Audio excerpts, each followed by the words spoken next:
I've got the great pleasure in introducing from South Africa, Ashleigh Buhai. Good to see you, Ash. Thanks for joining us. Thank you. You've been coming to Australia for a long time. You've played about 7 or 8 Australian Opens. Mm-hmm. Like, you're only 33, still a kid, but you've been you're almost Australian, aren't you? You've been coming in a long time. I feel like we have so many friends and we have family here now too, and I've always just loved coming down here. And I was thinking, like, I played Kingston Heath and I couldn't remember which year, and then I worked it out. It was 2008, and I even said to my caddy, I think I had an okay start. It was my first one as a pro, and then I saw the scorecard up or the results up at Kingston Heath there yesterday when Webby won, and my name was there. So I did have an okay week from what I remember. What do you like about the Sandbelts? The Kings, they're probably 2 similar-ish courses. They're not long. Mm-hmm. You've got to they're strategy golf courses, aren't they? Both Kingston Heath and Victoria Golf Club, aren't they? Definitely, you got to plod your way around. Be smart off the tee, and also try to get the right angle to get the right approach into the green. So, and that's how I like to play golf. I'm not a bomber. I mean, I'm not short. But for me, I think be able to just hit it to one spot, hit it to another spot, and try to give yourself the best putt you can, especially on these greens. Here, they're a bit undulating. Don't get above the hole here. Exactly. On either course, geez, you can be there for days. Yeah, exactly. What's the strongest part of Ashleigh's game? My driving and bunker play. Yeah, has always been my strong points.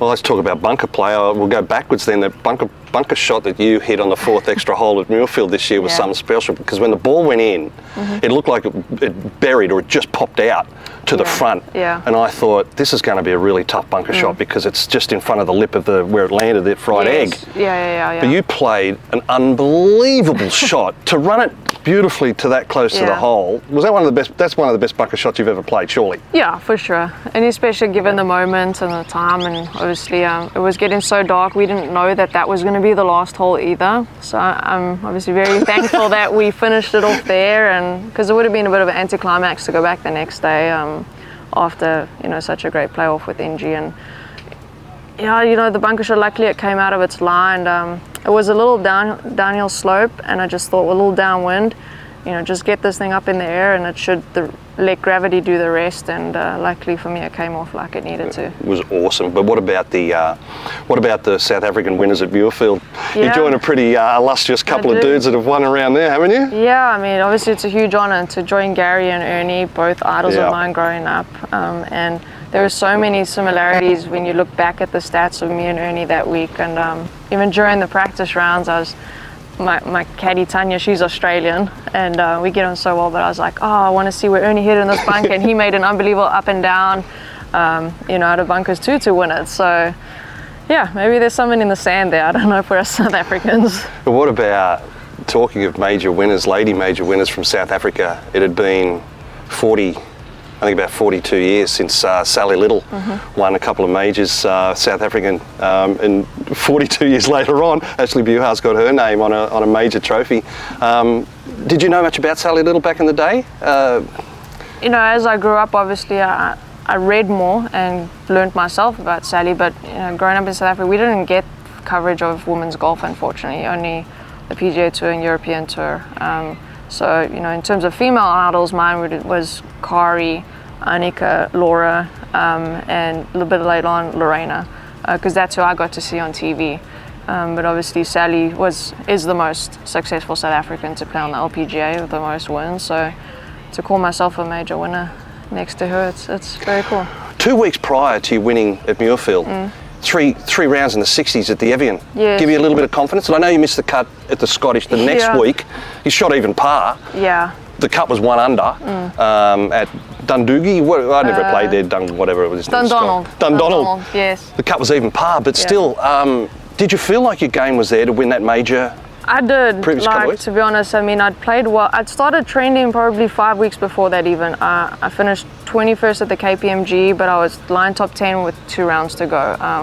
So there were signs of it, and played well at Evian. And to be honest, the week before the British at Dundonald, I striped the golf ball. I just didn't get it in the hole, and I prefer it when conditions are tougher. And that week at Dundonald, they weren't, and that's why the cut was 1 under par on a links golf course. Jeez. So, although I missed the cut, even Tanya and I had a conversation. She's like, I don't want you to be down on yourself.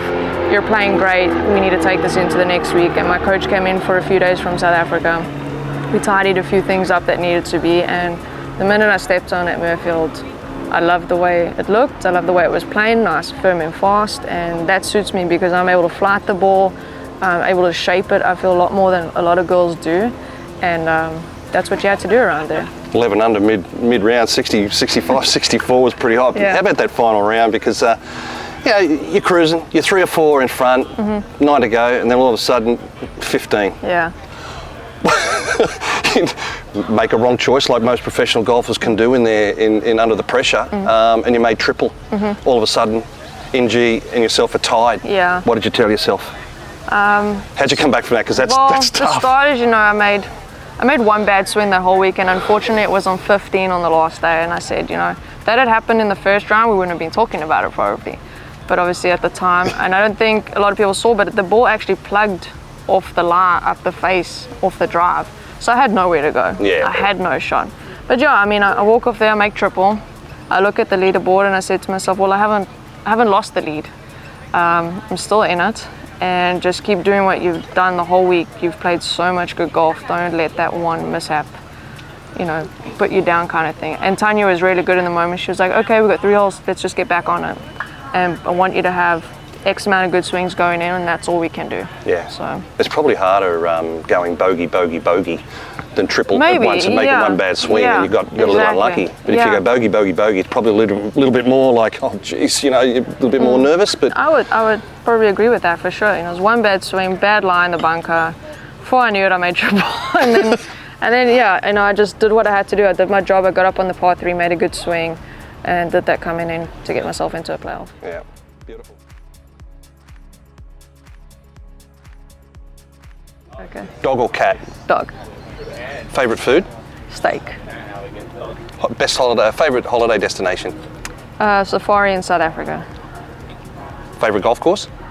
Gary Player Country Club in South Africa. Not Muirfield? It should be, I guess. It's up there. Yeah.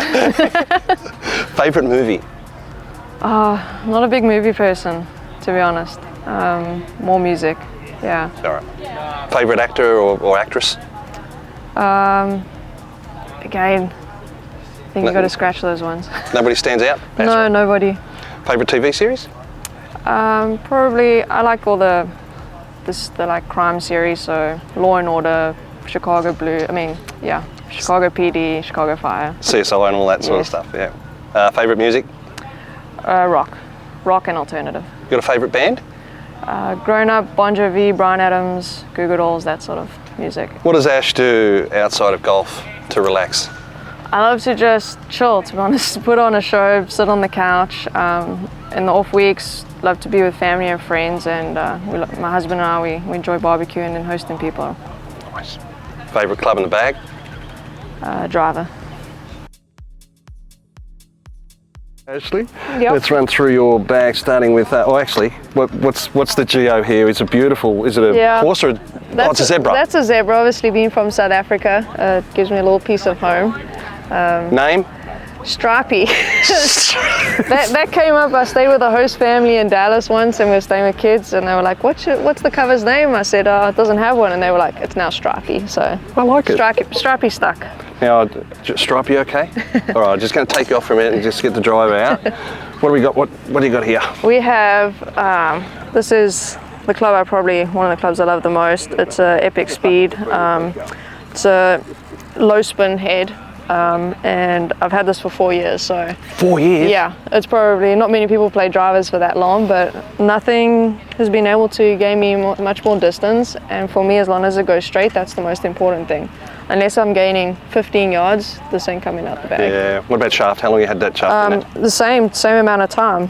Same shaft for 4 years? Yeah, same shaft. Wow. And I've got the same Ventus 5R in my 5-wood as well. Yep. Yeah, it's been a great shaft. 9 degree? 9 degrees, standard setting. Yep. Yeah. Beautiful. So. Well, there you go. 4 years. I better be very careful. I don't want to break. I was always a lover of my driver too. Yeah. God. Three woods, and actually you've got 4 woods here. I'm not going to stop. You can run through them. 3-wood. All got similar shafts. Matching. Yeah, similar. All regular. This is 65R. I haven't got into the new stuff yet with the Strixon, but I hit them recently and they were pretty sweet, so I'm looking forward to that. Not didn't match the colourway up with the. No, we just haven't been able to get the right spin. So like I said, I'm not changing anything unless it's gaining me distance. So that's my 3-wood 15 degree. Yep. Then I go to my 5-wood, same Ventus shaft as the driver, 6R actually. It's a little bit heavier in the fairway woods. 18 degree. And then I've got a 7-wood, call it 7 heaven.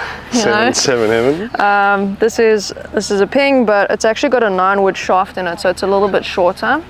It just gives me a bit of that control that I need. Yeah, okay. And I'm able to hit it high and low and get a little bit extra. It's a G425 max. Yep. Yeah. Looks nice. No, it's beautiful. And you're still going through woods. We're still pulling head covers off. Yeah, no, we're still pulling. This is how it works in the ladies' game. You know, we need it high and soft. We don't hit wedges and 8-irons into a lot of greens. This is my baby. This thing I've also had for I think 6 years. 6 years. This is in place of my 5-iron. So again, you can see the face is been worn a little bit, but yeah, again, you know, the 5-iron just comes out with 2 little spin. This gets it up nice in the air. Yeah. Nice and high. I love it when pros keep stuff in their bags for long periods of time. I love that. Yeah, I'm not one to switch out things that, if it's working, why change it? I know. Up in the irons, I've actually, in the 6-iron, I've got the ZX5, which is the little bit more oversized head, just a little bit more forgiving, again, gets the ball up a little bit easier for me. And then after that, I go from the 7, I go into the ZX7s, from the 7 onto the wedge. And then I've got 60, 54, and my 50 degree is actually bent to 49 degrees. Is it? Just to get my gap in between my pitch and wedge. Yep. And the gap wedge a little bit better. Yep. And then the golden one. Is this trusty? Is this a 6-year job, or is this like? No, this I actually switched to this year. And funny enough, it was actually Eric Van Rooyen, and we have the same coach, and we both live in a similar area in the States. He was sent to, and I hadn't seen this model yet. I was like, I quite like that one. So he gave me his one, I chopped it down, and this is what I've been playing with all year. Really? So yeah, I've always been more of a traditional head, so yeah, it's been fantastic, and obviously worked really well at the Open. It's like the old original Ping Answer shape. Yeah. Yep. Yeah. You're not a mallet. Do you ever use mallets and stuff? I mean, I've been through phases, but I always go back to. Do you? To the traditional, old school head. Cool. Yeah. Golf ball using at the moment? I play the Z-Star. Z-Star? Yeah. Yep. That's it? Yeah, beautiful. That's it. So Ash, going to get you to give a tip to everybody that's out there, that's Drummond Golf, and those who aren't. Still going to get a good tip. What do you got? Okay. You got something simple that you work on? Yeah, a little simple for weight transfer to my left. I have a tendency to hit off the back foot. So some of my coaching I do is we just take a wedge, preferably your lowest. So I'll take my 60 degree. I'll grab a 9-iron here. And what I like to do is I put it under the middle of my left foot here, and I keep that pressure. Because obviously if I go and I hit off the back foot, because also what amateurs try to do, they try to lift it, right, to get it up in the air, but golf, you need to hit down to get it up. So if I go on my back foot, you're going to see that the club will kind of move. So the goal is to just, whatever it's set at, that's how you have to keep it. So feel the pressure under that, keep the angle of the club at all times. You see, it helps me on my left side. What a great tip. We couldn't do that back in the day. We had spikes. Yeah, exactly. We kind of ruined our sandwich a bit, but or our 9-iron. Yeah.